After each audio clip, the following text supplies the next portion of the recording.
ಹೆಂಡತಿ ಕಡೆಯವರ ಕಾಟಕ್ಕೆ ಬೇಸತ್ತು ದೇಶ ಬಿಟ್ಟು ದುಬೈಗೆ ಓಡಿ ಹೋಗಿದ್ದ ಗಂಡ ಹೆತ್ತವರನ್ನ ನೋಡೋದಕ್ಕೆ ಭಾರತಕ್ಕೆ ವಾಪಸ್ ಬಂದಿದ್ದ. ರಕ್ಷಣೆ ಕೊಡಬೇಕಾಗಿದ್ದ ಪೊಲೀಸರೇ ಹಲ್ಲೆ ಮಾಡಿರುವ ಘಟನೆ ಜೆಜೆ ನಗರ ಪೊಲೀಸ್ ಠಾಣಾ ವ್ಯಾಪ್ತಿಯಲ್ಲಿ ನಡೆದಿದೆ. ಹೌದು, ವರದಕ್ಷಿಣೆ ಕೇಸ್ನ ಹೆಸರಲ್ಲಿ ಯುವಕನ ಕುಟುಂಬಕ್ಕೆ ಆಗ್ತಾ ಇರುವ ಅನ್ಯಾಯವಾದರೂ ಎಂಥದ್ದು ಅನ್ನೋದನ್ನ ನಾವು ತೋರಿಸ್ತೀವಿ ನೋಡಿ. ಸೀಮಂತಕ್ಕೆಂದು ಹೋದ ಹೆಂಡತಿ ವಾಪಸ್ ಬರಲೇ ಇಲ್ಲ. ಹೆಂಡತಿ ಕರೆತರಲು ಹೋದ ಗಂಡನ ಮೇಲೆ ಡೌರಿ ಕೇಸ್. 3 ವರ್ಷಗಳ ಹಿಂದೆ ಬರ್ಕತ್ ಪಾಷಾ ಮತ್ತು ಮಿಸ್ಬಾ ಸುಲ್ತಾನ್ ಎಂಬುವವರ ವಿವಾಹ ನಡೆದಿತ್ತು. ಮದುವೆ ನಂತರ ಸೀಮಂತಕ್ಕೆಂದು ಊರಿಗೆ ಹೋಗಿದ್ದ ಹೆಂಡತಿ ವಾಪಸ್ ಬರಲೇ ಇಲ್ಲ. ಹೆಂಡತಿಯನ್ನ ಕರೆತರಲು ಹೋದ ಗಂಡ ಬರ್ಕತ್ ಪಾಷನಿಗೆ ಶಾಕ್ ಕಾದಿತ್ತು. ಬರ್ಕತ್ ಪಾಷಾನ ಹೆಂಡತಿ ನಾನು ನಿನ್ನ ಜೊತೆ ಬರೋದಿಲ್ಲ ಎಂದು ಗಲಾಟೆ ಮಾಡಿ ಪತಿಯ ಮೇಲೆ ಹಲ್ಲೆ ನಡೆಸಿದ್ದಾರೆ. ಗಂಡ ಬರ್ಕತ್ನನ್ನ ಮುಗಿಸಲು ಸ್ಕೆಚ್ ಹಾಕಿ ಹಲವು ಬಾರಿ ದಾರಿಯಲ್ಲಿ ಅಪರಿಚಿತರಿಂದ ಅಟ್ಯಾಕ್ ಮಾಡಿಸಿದ್ದಾರೆ ಎನ್ನುವ ಆರೋಪ ಬೆಂಗಳೂರಿನ ಜೆಜೆ ನಗರ ಠಾಣೆಯಲ್ಲಿ ಕೇಳಿಬಂದಿದೆ. ವಿಚಾರಣೆ ನೆಪದಲ್ಲಿ ಬರ್ಕತ್ ಮೇಲೆ ಕಾಕಿ ಹಲ್ಲೆ.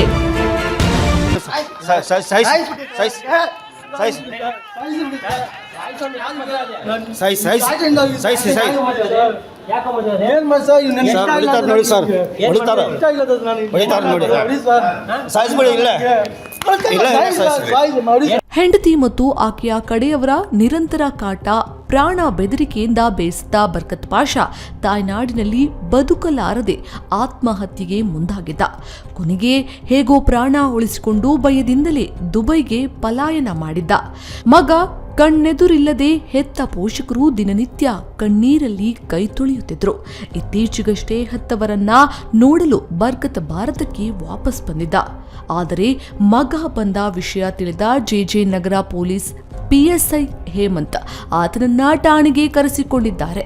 ವಿಚಾರಣೆ ನಡೆಸುವ ನೆಪದಲ್ಲಿ ಅವಾಚ್ಯ ಶಬ್ದಗಳಿಂದ ನಿಂದಿಸಿ ಹಲ್ಲೆ ನಡೆಸಿದ್ದಾರೆ.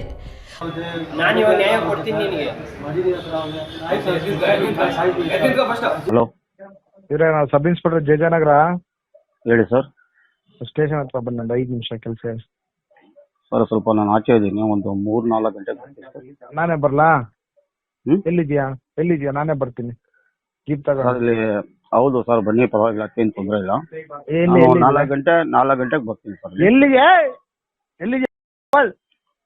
ಹೌದಾ, ಬರ್ತೀನಿ ಸರ್. ಎಲ್ಲಿ ಬಾ ಅಂತ ಹೇಳಿಲ್ವಾ? ನಾನೇ ಬರ್ಲಾ? ಬರ್ತೀನಿ, ಬರ್ತಾ ಇದ್ದೀನಿ, ನಾನೇ ಬರ್ತೀನಿ, ಬಿಡಿ, ಬರ್ತೀನಿ. ಬಾ ಮತ್ತೆ ಇಲ್ಲಿ ಕರೆದ ಮೇಲೆ ಬರ್ತೀನಿ ಅಂತ ಹೇಳ್ಬೇಕು. ಆಯ್ತು ಬರ್ತೀನಿ ಸರ್, ನಾನು ಬರ್ತಾನೆ ಅಂತ ಹೇಳ್ತಾ ಬರ್ತೀನಿ, ಬಿಡಿ. ಪೋಷಕರ ಈ ರೌಡಿಸಂಗೆ ಇಡೀ ಕುಟುಂಬಸ್ಥರು ಬೆಚ್ಚಿ ಬಿದ್ದಿದ್ದಾರೆ. ಠಾಣೆಯಲ್ಲಿ ಹಲ್ಲೆ ನಡೆದ ಬೆನ್ನಲ್ಲೇ ಹೆಂಡತಿ ಮಿಸ್ಬಾ ಸುಲ್ತಾನ್ ಗಂಡನ ವಿರುದ್ಧ ಡೌರಿ ಕೇಸ್ ದಾಖಲಿಸಿದ್ದಾಳೆ.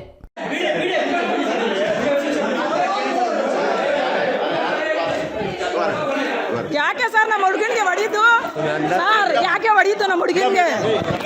ಪೊಲೀಸರು ಸಂಪೂರ್ಣವಾಗಿ ಹೆಂಡತಿ ಮಿಸ್ಬಾ ಸುಲ್ತಾನಳ ಪರವಾಗಿ ನಿಂತು ದರ್ಪ ತೋರಿದ್ದಾರೆ ಎಂದು ಬರ್ಕತ್ ಕುಟುಂಬಸ್ಥರು ಆರೋಪಿಸಿದ್ದಾರೆ. ಇಷ್ಟಕ್ಕೆ ಸುಮ್ಮನಾಗದ ಹೆಂಡತಿ ಕಡೆಯವರ ದೌರ್ಜನ್ಯ ಮೊನ್ನೆ ಬರ್ಕತ್ ಸಹೋದರಿಯ ಮೇಲೆ ಹಲ್ಲೆಯವರೆಗೂ ಬಂದು ನಿಂತಿದೆ.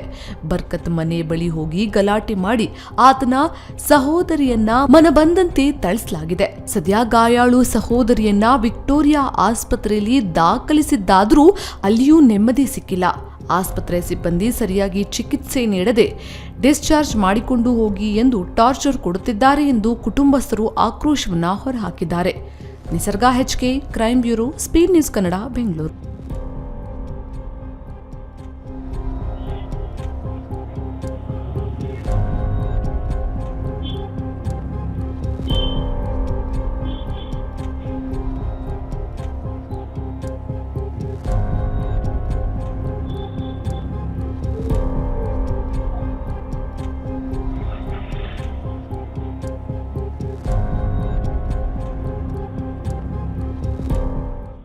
ನೋಡಿದ್ರಲ್ಲ, ಒಂದು ಕಡೆ ಹೆಂಡತಿಯ ಕ್ರೌರ್ಯ, ಮತ್ತೊಂದು ಕಡೆ ಆಸ್ಪತ್ರೆ ಸಿಬ್ಬಂದಿಯ ನಿರ್ಲಕ್ಷ್ಯ.